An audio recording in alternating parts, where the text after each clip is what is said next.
साल 1909 ब्राजील के कोस्ट से दूर समुद्र के बीच एक छोटी सी आइलैंड थी। इस आइलैंड पर सिर्फ एक लाइट हाउस था। लाइट हाउस का काम होता है रात में शिप्स को वार्निंग देना ताकि वो समुद्र की चट्टानों से टकरा ना जाए। उस लाइट हाउस में एक आदमी रहता था, उसकी वाइफ रहती थी और उनके 3 छोटे छोटे बच्चे रहते थे। पूरे आइलैंड पर बस यही 5 लोग थे, ना कोई पड़ोसी, ना कोई गांव, ना कोई हॉस्पिटल, ना ही कोई तुरंत मदद। शहर से हर कुछ हफ्तों में एक बोट आती थी जो उनके लिए खाना और जरूरी सामान छोड़ जाती थी। बाकी टाइम वो फैमिली इस आइलैंड पर अकेले रहती थी, सिर्फ समुद्र की आवाज, पेड़ पत्थर और एक अजीब सी खामोशी। लेकिन एक सुबह जब सप्लाई बोट आइलैंड के पास पहुंची तो बोट वालों ने कुछ अजीब नोटिस किया। लाइट हाउस की लाइट बुझी हुई थी। जो लाइट हर रात जलती थी वो उस रात नहीं जली थी। घर का दरवाजा आधा खुला हुआ था, अंदर से कोई आवाज नहीं आ रही थी, ना बच्चों की आवाज, ना उस आदमी की आवाज, ना उसके वाइफ की। बोट के लोग आइलैंड पर उतरे और धीरे धीरे घर की तरफ बढ़े। जब उन्होंने दरवाजा खोला तो अंदर का सीन देखकर उनके पैर वहीं पर रुक गए। जमीन पर खून के निशान थे। लाइट हाउस कीपर की बॉडी एक कमरे में पड़ी थी। उसके हाथ, पैर और चेहरे पर छोटे छोटे बाइट मार्क्स थे, 1-2 नहीं बल्कि दर्जनों। दूसरे कमरे में उसकी वाइफ मिली, उसकी बॉडी पर भी वैसे ही निशान थे। फिर उन्हें 3 बच्चों की बॉडीज मिली। सबसे छोटा बच्चा अपनी माँ के पास पड़ा था, जैसे आखिरी वक्त में वो माँ के पास पहुंचने की कोशिश कर रहा हो। हर बॉडी पर एक ही टाइप के मार्क्स थे, छोटे छोटे स्नेक बाइट्स। फिर बोट वालों की नजर एक टूटी हुई खिड़की पर गई। खिड़की के नीचे जमीन पर पतली पतली लाइन जैसी निशानियां थी, जैसे कोई चीज रेंगते हुए अंदर आई हो। तब उन्हें समझ में आया कि रात को क्या हुआ होगा। सांप घर के अंदर घुस आए थे। फैमिली सो रही थी, अंधेरा था, किसी को पता भी नहीं चला और फिर एक एक करके सबको सांपों ने डस लिया। और ये तो सिर्फ एक कहानी है। जितनी भी बार इस आइलैंड पर कोई इंसान भेजा गया ना, हमेशा बाद में उसकी लाश ही मिली जिस पर सेम स्नेक बाइट्स थे। पर आखिर कैसे, जब दिन में किसी को यहाँ कुछ दिखाई नहीं देता तो रात में यहाँ ऐसा क्या होता है कि लोग स्नेक बाइट्स से मारे जाते हैं? और क्यों ब्राजीलियन गवर्नमेंट ने इस आइलैंड पर लोगों के जाने पर रोक लगाई हुई है? और क्यों इसे दुनिया के सबसे डरावने आइलैंड्स में से एक गिना जाता है, जहां पर रात में रुकना मतलब जहरीले सांपों का शिकार बनना माना जाता है? तो आज हम जानने वाले हैं दुनिया के सबसे mysterious island the snake island के बारे में, जहां इंसानों का जाना मना है क्योंकि जो आज तक वहां गया है कभी भी वापस नहीं लौटा। सो हेलो गाइस, मैं हूं कौशिक और चलिए शुरू करते हैं एक और नए एपिसोड को।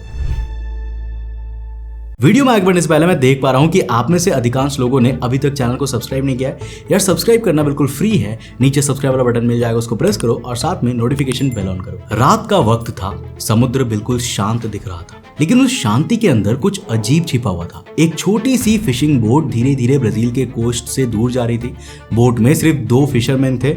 उनका प्लान सिंपल था, सुबह से पहले वापस लौटना ताकि किसी को भी पता ना चले कि वो किस तरफ गए थे। अगर आप वीडियो एडिटिंग सीखना चाहते हो लेकिन YouTube ट्यूटोरियल्स देख कर कंफ्यूज हो चुके हो और आपको एक क्लियर रोड मैप चाहिए जिससे आप प्रोफेशनल लेवल एडिटर बन सको, तो अगले 2 मिनट ध्यान से देखिए। तो मैं हूं कौशिक भट्टाचार्य, फाउंडर ऑफ अंतरिक्ष टीवी। पिछले 9 सालों से हमने 7 मिलियन प्लस फॉलोअर्स की कम्युनिटी बिल्ड की है, 2000 से ज्यादा वीडियोस प्रोड्यूस किए हैं और हमारे कंटेंट ने बिलियंस ऑफ व्यूज जनरेट किया है। लेकिन सबसे इंटरेस्टिंग बात यह है कि ये जर्नी किसी बड़े स्टूडियो या मेट्रो सिटी से शुरू नहीं हुआ था, बल्कि ये जर्नी शुरू हुई थी जमशेदपुर से, एक छोटे से शहर से, बिना किसी गॉडफादर के, बिना किसी फैंसी डिग्री के, सिर्फ एक स्किल के साथ। और इसीलिए मैं मानता हूं कि टैलेंट किसी सिटी का मोहताज नहीं होता। सही रोड मैप मिल जाए तो कोई भी क्रिएटर या एडिटर ग्रो कर सकता है। आज क्रिएटर इकोनॉमी इंडिया में तेजी से ग्रो कर रही है। हर दिन नए क्रिएटर्स आ रहे हैं, हर ब्रांड कंटेंट बना रहा है, हर बिजनेस सोशल मीडिया पर एक्टिव होना चाहता है और इन सबको एक चीज चाहिए, एक स्किल्ड वीडियो एडिटर। प्रॉब्लम यह है कि अपॉर्चुनिटीज तो बहुत है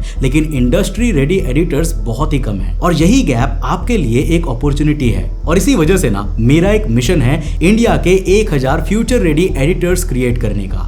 ऐसे एडिटर्स जो सिर्फ सॉफ्टवेयर चलाना ना जाने बल्कि अपनी स्किल्स की वजह से अपॉर्चुनिटीज क्रिएट कर सके, फ्रीलांसिंग कर सके, क्रिएटर्स के साथ काम कर सके, ब्रांड्स के साथ काम कर सके और एक स्ट्रॉन्ग क्रिएटिव करियर बिल्ड कर सके। इसी मिशन को रियलिटी बनाने के लिए मैंने video editing mastery cohort create किया है। ये कोई रैंडम रिकॉर्डेड कोर्स नहीं है बल्कि ये वही सिस्टम है जो मेरी टीम रियल प्रोजेक्ट्स पर यूज करती है।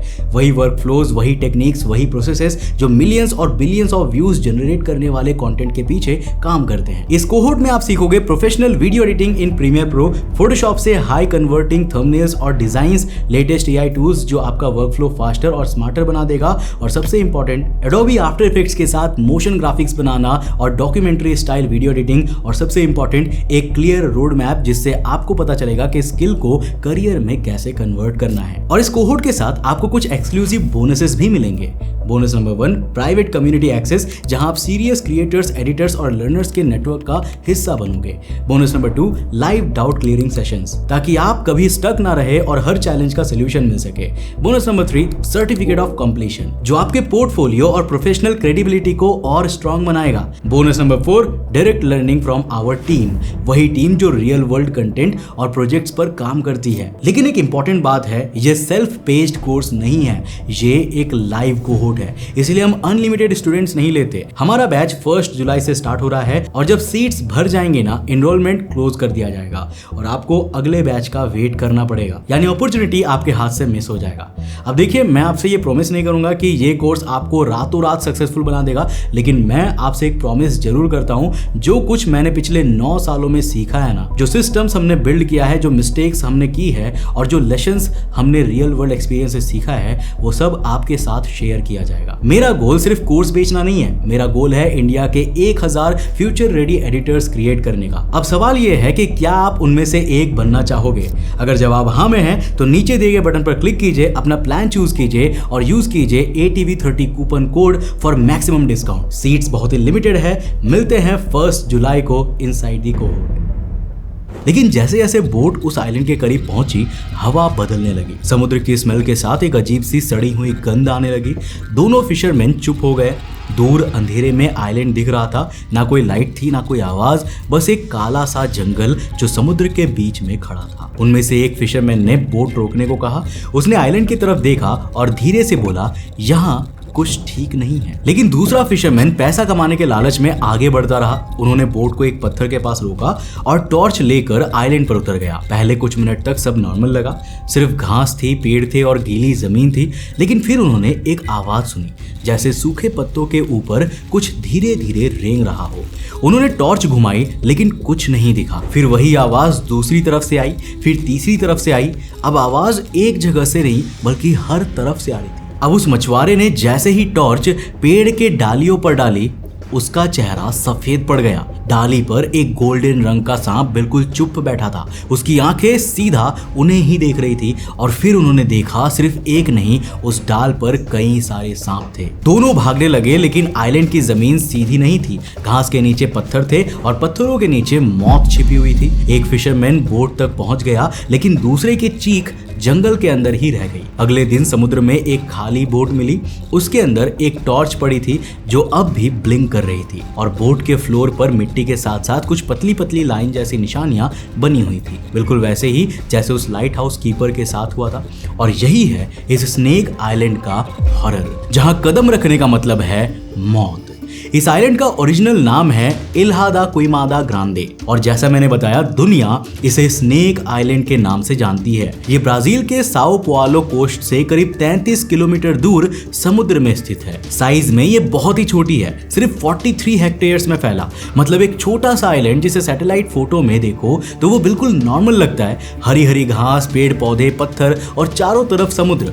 लेकिन अगर कोई इंसान इस आइलैंड के पास जाए तो सबसे पहले एक चीज फील होगी, खामोशी।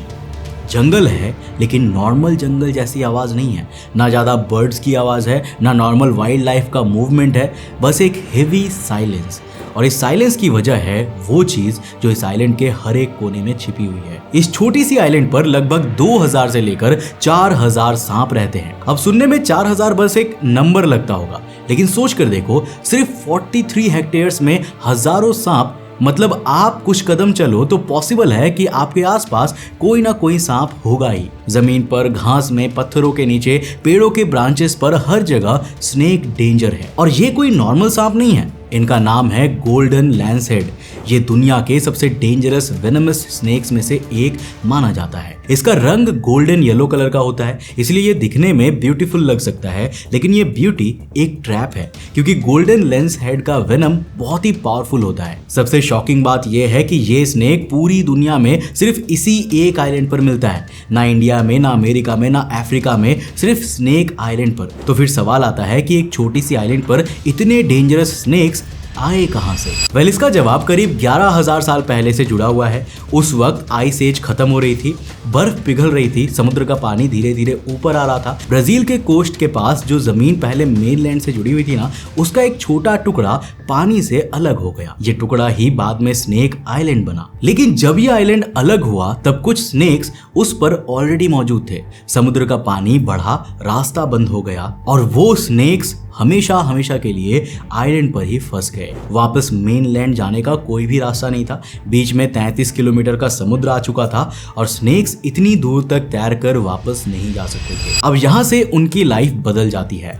मेनलैंड पर ये स्नेक्स छोटे एनिमल्स को खाते थे, जैसे कि rats, frogs, lizards. Snake bite करता था, वेनम काम करता था, एनिमल स्लो होता था और स्नेक उसे खा लेता था। लेकिन आइलैंड पर प्रॉब्लम ये थी ना कि वहां पर रैट्स, फ्रॉग्स और लिजर्ड्स जैसे ग्राउंड एनिमल्स बहुत ही कम या ऑलमोस्ट ना के बराबर थे। तो स्नेक्स के पास फूड के लिए एक ही मेजर ऑप्शन बचा हुआ था और वो था बर्ड्स आइलैंड पर आते थे, ब्रांचेस पर रुकते थे, रेस्ट करते थे और फिर उड़ जाते थे। लेकिन बर्ड्स को हंट करना इजी नहीं था। अगर स्नेक ने बर्ड्स को बाइट किया और वेनम ने धीरे काम किया तो बर्ड उड़कर दूर चला जाएगा। फिर सांप उसे ढूंढ नहीं पाएगा। मतलब स्नेक बाइट तो करेगा लेकिन फूड खो देगा। इसी प्रॉब्लम ने इन स्नेक्स को और भी डेंजरस बना दिया। हजारों सालों में नेचर ने गोल्डन लैंसहेड के वेनम को और ज्यादा फास्ट और ज्यादा पावरफुल बना दिया। अब जब ये स्नेक बर्ड को बाइट करता है ना, तो वेनम जल्दी काम करता है। बर्ड को दूर उड़ने का टाइम ही नहीं मिलता, वो आसपास ही गिर जाता है और स्नेक को अपना फूड मिल जाता है। अब सिर्फ वेनम ही नहीं, इनका बॉडी कलर भी चेंज हुआ।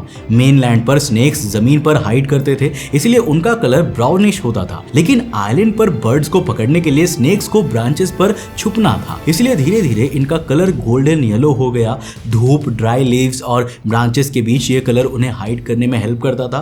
बर्ड को पता भी नहीं चलता कि उसके पास मौत बैठी हुई है। अब सवाल ये है कि ये स्नेक इंसानों के लिए कितना डेंजरस है। तो देखो, अगर गोल्डन लैंसहेड किसी इंसान को बाइट करे ना, तो वेनम ब्लड में तेजी से काम करना शुरू कर देता है। इस वेनम का इफेक्ट बॉडी पर बहुत ही सीरियस हो सकता है। बाइट के बाद pain, swelling, bleeding, tissue damage और ब्लड क्लॉटिंग प्रॉब्लम्स हो सकती है। सिंपल वर्ड्स में, वेनम बॉडी के अंदर ब्लड और फ्लैश दोनों को डैमेज कर सकता है। बाइट वाली जगह का स्किन डार्क पड़ सकता है, टिश्यू डैमेज हो सकता है और कंडीशन जल्दी सीरियस बन सकती है। अगर टाइम पर ट्रीटमेंट ना मिले तो सिचुएशन लाइफ थ्रेटनिंग हो सकती है। प्रॉब्लम यह है कि स्नेक आइलैंड पर कोई हॉस्पिटल नहीं है, कोई इमरजेंसी मेडिकल सेंटर नहीं है। सबसे नजदीकी प्रॉपर हेल्प बोट से दूर है और आइलैंड पर हर जगह स्नेक्स का डेंजर है। मतलब अगर वहां पर किसी सांप ने किसी को डस लिया तो उसके पास समय बहुत कम होगा और हेल्प बहुत दूर। इसी आइलैंड से एक और कहानी जुड़ी है। कहा जाता है कि एक फिशरमैन गलती से अपनी बोट लेकर आइलैंड के पास आ गया था। शायद वो मछली पकड़ते पकड़ते भटक गया था। कुछ दिन बाद उसकी बोट मिली और वो अंदर डेड पड़ा था। बॉडी पर स्नेक बाइट के मार्क्स थे। ये स्टोरी भी पूरी तरह कंफर्म नहीं है, लेकिन लोकल फिशरमैन आज भी इस आइलैंड के पास जाने से डरते हैं। उनके लिए ये जगह कर्स्ड है, यानी कि श्रापित है। अब एक नॉर्मल सवाल दिमाग में आता है कि अगर ये स्नेक्स इतने डेंजरस है तो गवर्नमेंट ने इन्हें खत्म क्यों नहीं कर दिया? आइलैंड को साफ करके सेफ क्यों नहीं बनाया? पर इसका रीजन बिल्कुल सिंपल है। देखो, गोल्डन लैंसहेड ना पूरी दुनिया में सिर्फ इसी आइलैंड पर मिलता है। अगर ये स्नेक्स यहाँ से खत्म हो गए तो ये स्पीसीज पूरी तरह धरती से हमेशा के लिए मिट जाएगी। इसीलिए ब्राजीलियन गवर्नमेंट ने डिसाइड किया कि आइलैंड को ह्यूमन से प्रोटेक्ट किया जाए। ये आइलैंड ह्यूमंस के लिए डेंजरस है, लेकिन स्नेक्स के लिए ये उनका लास्ट होम है। आज इस आइलैंड पर सिर्फ स्पेशल परमिशन के साथ वैज्ञानिक, रिसर्चर्स या नेवी के लोग जा सकते हैं। परमिशन के बिना यहाँ पर जाना इल्लीगल है और परमिशन मिलने के बाद भी रूल्स बहुत ही स्ट्रिक्ट होते हैं। टीम के साथ डॉक्टर होना चाहिए, मेडिकल सपोर्ट रेडी होना चाहिए, प्रोटेक्टिव बूट्स, ग्लव्स और प्रॉपर गियर पहना जाता है। लोग ज्यादा टाइम आइलैंड पर नहीं रुकते क्योंकि एक छोटी सी गलती भी लाइफ रिस्क बन सकती है। लेकिन इतनी स्ट्रिक्ट सिक्योरिटी के बाद भी कुछ लोग रात के अंधेरे में चुपके से इस आइलैंड पर जाने की कोशिश करते हैं। वजह है पैसा। गोल्डन लैंसहेड ब्लैक मार्केट में बहुत महंगा बिक सकता है क्योंकि ये स्नेक रेयर है, इल्लीगल है और पूरी दुनिया में सिर्फ एक ही जगह पर मिलता है। कुछ रिच कलेक्टर्स और इल्लीगल वाइल्ड लाइफ ट्रेडर्स ऐसे रेयर एनिमल्स के लिए बहुत पैसा देने को रेडी होते हैं। ब्राजील में ऐसे लोगों को बायो पायरेट्स कहा जाता है। ये लोग चुपके से आइलैंड के पास जाते हैं, स्नेक्स पकड़ते हैं और उन्हें इल्लीगल मार्केट में बेचने की कोशिश करते हैं। हर स्नेक जो आइलैंड से बाहर ले जाया जाता है वो इस स्पीसीज को एक्सटिंक्शन के और करीब ले जाता है। लेकिन इस कहानी का सबसे स्ट्रेंज ट्विस्ट ये है कि जो वेनम इंसान को मार सकता है वही वेनम एक दिन इंसान की जान भी बचा सकता है। वैज्ञानिक स्नेक वेनम को स्टडी करते हैं क्योंकि वेनम में कुछ ऐसे केमिकल कंपाउंड्स होते हैं ना जो मेडिसिन बनाने में हेल्प कर सकते हैं। ब्राजील के एक रिलेटेड स्नेक के वेनम से कैप्टोप्रिल नाम की मेडिसिन डेवलप हुई थी जो ब्लड प्रेशर और हार्ट रिलेटेड प्रॉब्लम्स में यूज होती है। इसी वजह से वैज्ञानिक गोल्डन लेंस हेड के वेनम पर भी रिसर्च कर रहे हैं। अभी इस वेनम से कोई फाइनल मिरेकल मेडिसिन नहीं बनी है, लेकिन रिसर्चर्स देख रहे हैं कि इसमें ऐसे कंपाउंड हो सकते हैं जो फ्यूचर में हार्ट डिजीज या कुछ सीरियस इलनेस के ट्रीटमेंट में हेल्प कर सके। अब सोच कर देखो, जिस वेनम से बॉडी डैमेज हो सकती है ना, वही वेनम एक दिन मेडिसिन बनकर किसी की लाइफ बचा सकती है। लेकिन ये तभी पॉसिबल है जब गोल्डन लेंस हेड जिंदा रहे, और यही सबसे बड़ी प्रॉब्लम है। साल 1990s में आइलैंड पर इन स्नेक्स की पॉपुलेशन ज्यादा थी। आज एस्टिमेट्स के हिसाब से उनकी संख्या कम हो चुकी है। इसके पीछे कई रीजंस है। आइलैंड आइसोलेटेड है, इसलिए बाहर से नए स्नेक्स नहीं आ सकते। सेम पॉपुलेशन के स्नेक्स जनरेशंस तक आपस में ब्रीड करते रहे, जिससे जेनेटिक प्रॉब्लम्स बढ़ सकती है। कुछ स्नेक्स वीक पैदा होते हैं, कुछ रिप्रोडक्शन में प्रॉब्लम फेस करते हैं, ऊपर से इलीगल स्मगलिंग भी पॉपुलेशन को हर्ट करती है। एक और प्रॉब्लम फूड चेन से जुड़ी हुई है। ये स्नेक्स मेनली बर्ड्स पर डिपेंड करते हैं। अगर बर्ड्स आइलैंड पर कम आने लगे तो स्नेक्स के लिए फूड भी कम हो जाएगा। क्लाइमेट चेंज और ह्यूमन एक्टिविटी का इफेक्ट बर्ड माइग्रेशन पर पड़ सकता है। मतलब इस आइलैंड का पूरा बैलेंस बहुत ही फ्रेजाइल है। इसलिए स्नेक आइलैंड सिर्फ एक डेंजरस जगह नहीं है, ये एक नेचुरल लेबोरेटरी भी है।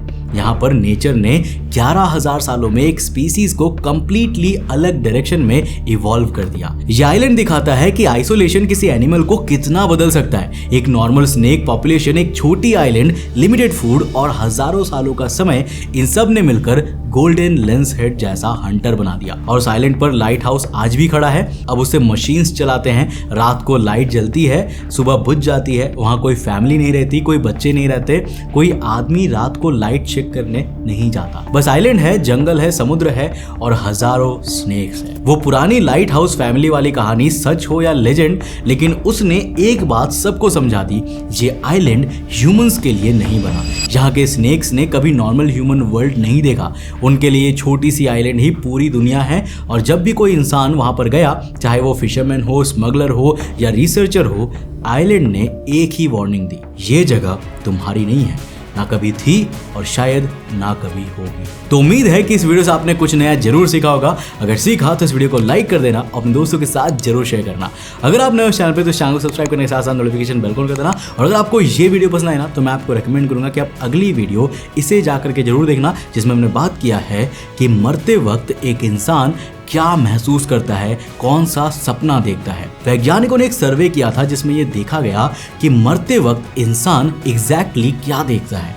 बहुत इंटरेस्टिंग कहानी है, जाकर के इस वीडियो को देखना। मैं मिलता हूं आपको नेक्स्ट एपिसोड के साथ, तब तक के लिए बाय, जय हिंद।